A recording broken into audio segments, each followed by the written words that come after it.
primeiro lugar, porque o Natal não tem data. Ninguém sabe quando Jesus nasceu. Ninguém sabe. Tem tradições. Tem a tradição que coloca o nascimento dele no fim de outubro, quando começava a ficar frio em Israel. Tem uma tradição que coloca o nascimento dele aí para o mês de dezembro, mas é uma tradição herdeira de cultos romanos, onde se tinha tanto em Roma quanto no Egito divindades nascidas no mês de dezembro.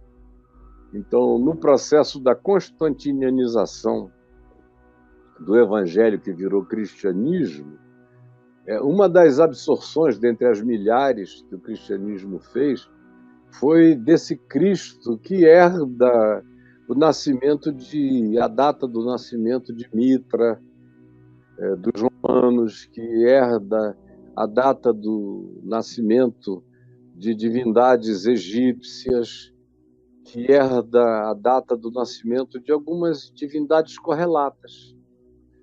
Mas não tem nada a ver com qualquer outra coisa. Outros colocam o nascimento de Jesus em janeiro, outros colocam em janeiro a visita dos magos, de modo que, em qualquer circunstância de data natalina, nós estamos lidando só com convenções e tradições, porque o Evangelho não se preocupou em datar o nascimento de Jesus. Você tem uma datação bem razoável, porém não meticulosamente absoluta, da cruz, porque era Páscoa. Mas ainda assim, até o nosso calendário precisa de correção, porque o calendário que você usa, que eu uso, tem 5 anos de erro em relação ao calendário histórico de Jesus do primeiro século. De modo que o calendário real, sem o erro do calendário gregoriano, que é o calendário que a gente usa, Jesus nasceu 5 anos antes de Cristo. Cristo como referência de AD e DC, antes de Cristo, depois de Cristo, que é o calendário gregoriano, que teve 5 anos de erro. Então, Jesus nasceu 5 anos antes de Cristo. Ou seja, a referência anterior. Então, até para você saber a data da crucificação, você tem que fazer essa engenharia reversa da cronologia histórica do calendário gregoriano para você pontuar melhor as coisas. E, na maioria das vezes, nem isso é feito. Então, o Novo Testamento não dá ênfase em datas, não diz que foi no dia tal, da hora tal. Ele fala, no máximo, do episódio. Era a festa dos tabernáculos, e era inverno, e era isto, e era aquilo. Ou no verão, Jesus diz, olha o verão, vocês entendem os sinais do verão, não entendem os sinais dessa geração, mas tudo que não é importante no Natal é data.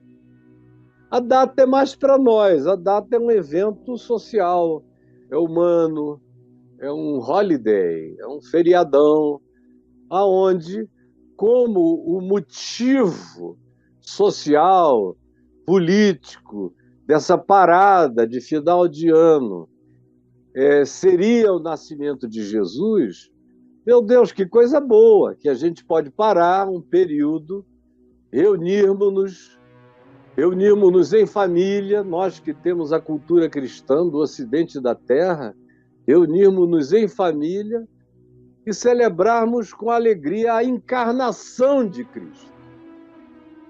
A encarnação do Cristo eterno.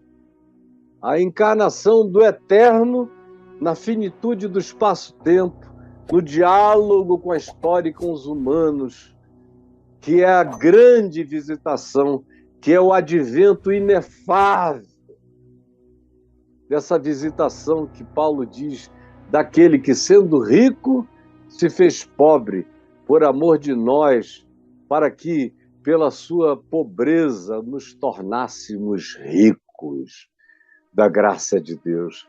é uma das mais bonitas definições da encarnação. É aquele que, sendo rico, se fez pobre por amor de nós, para que, pelo seu empobrecimento, pelo seu esvaziamento, pelo seu reconhecimento como ser humano, nos apontasse o caminho do significado da verdadeira humanidade e do nosso chamado para nos tornarmos filhos e herdeiros da qualidade crística da vida de Jesus, que Ele quer que se desenvolva como salvação que cresça e se expanda em nós.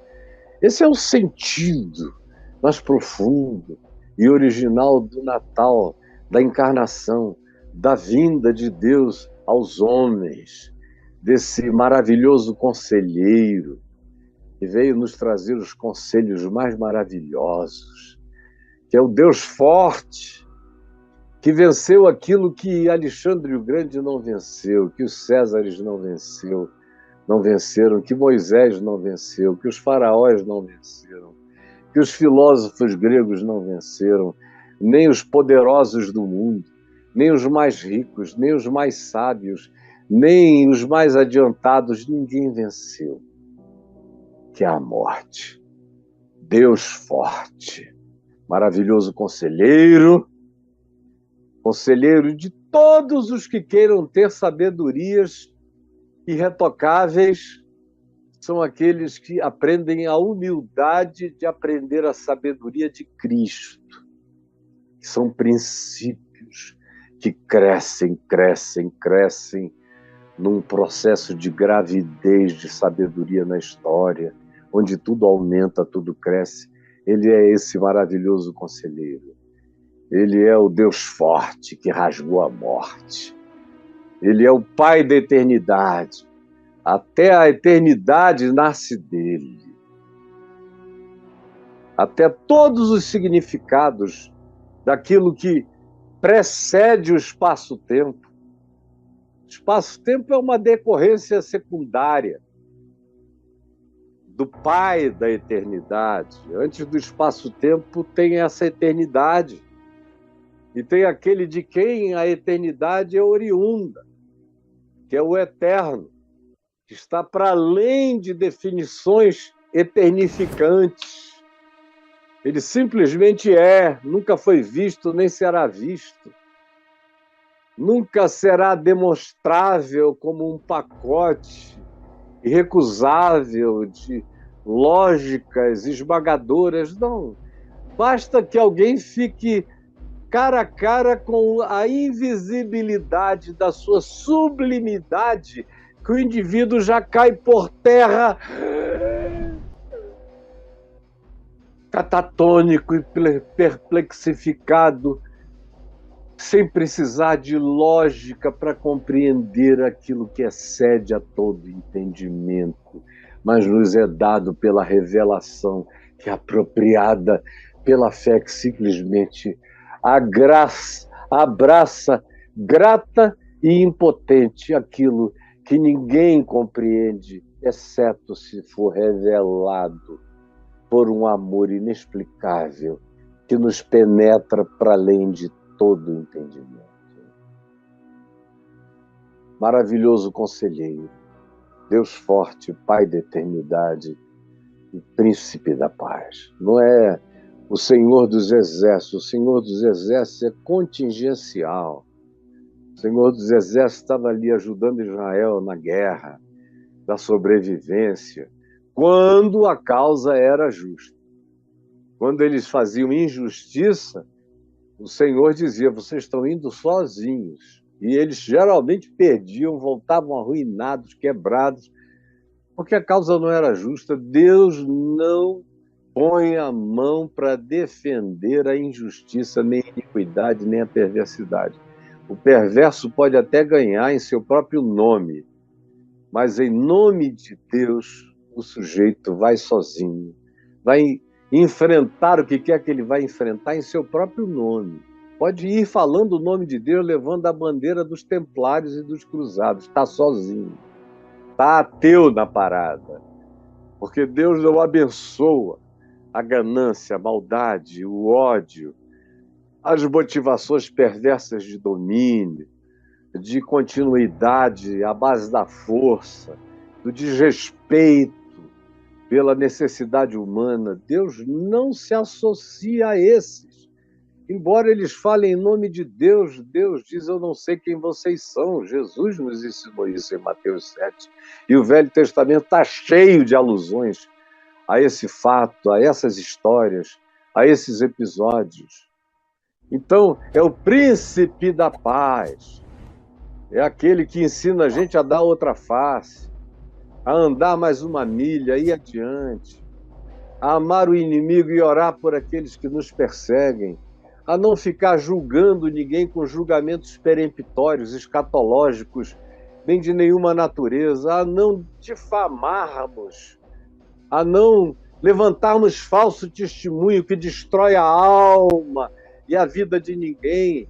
É o príncipe da paz que nos chama para a reconciliação e diz: se vocês quiserem ser meus filhos, filhos de Deus, sejam pacificadores, sejam pontífices da paz, sejam sumos pontífices da reconciliação de Deus com os homens, que começa na reconciliação de vocês uns com os outros, sem cuja reconciliação não existe testemunho válido de reconciliação de Deus com os homens. O Natal, portanto, se estabelece a partir de compreensões, não de datações, não de episódios, não de eventos. Sem falar que o Natal que a gente tem é uma brincadeira de fim de ano, com arvorezinhas e enfeites, ou então manjedoras decoradas, essa brincadeira. A gente vira mago dos nossos filhos, traz presentes para eles. Enfim, tem um enternuramento cultural que a gente sabe qual foi a viagem que fez, que começou de um modo antes de ser apropriado pelo cristianismo e se transformou em outra coisa, assim como a Páscoa, que viajou de corneiros e carneiros imolados e ovelhas imoladas para coelhinhos, peludinhos e chocolates. Mas isso não tem nada a ver com coisa alguma, é só um pretexto de motivo de congraçamento, que tem sua validade por causa do encontro humano, mas que deve ser aproveitado para aprofundar as percepções das pessoas, o que hoje em dia nem sempre é possível, porque as pressas familiares dessas reuniões são muito grandes, todo mundo tem 2, 3 natais para ir, passa de um correndo para o outro. No fim tem o dos amigos de todo mundo, tem os amigos ocultos de vários outros ambientes, enfim, é um Natal muito apressado. Se for depender de 24 e 25, não acontece nada. Portanto, o meu Natal é uma coisa que eu vou fazendo o ano inteiro, porque em mim é algo que acontece diariamente. Eu acolho essa graça, eu renovo a encarnação em mim e me disponho a encarnar a palavra, a natalinizar a minha existência todos os dias. Então, o Natal é tudo menos óbvio. O Natal não é óbvio.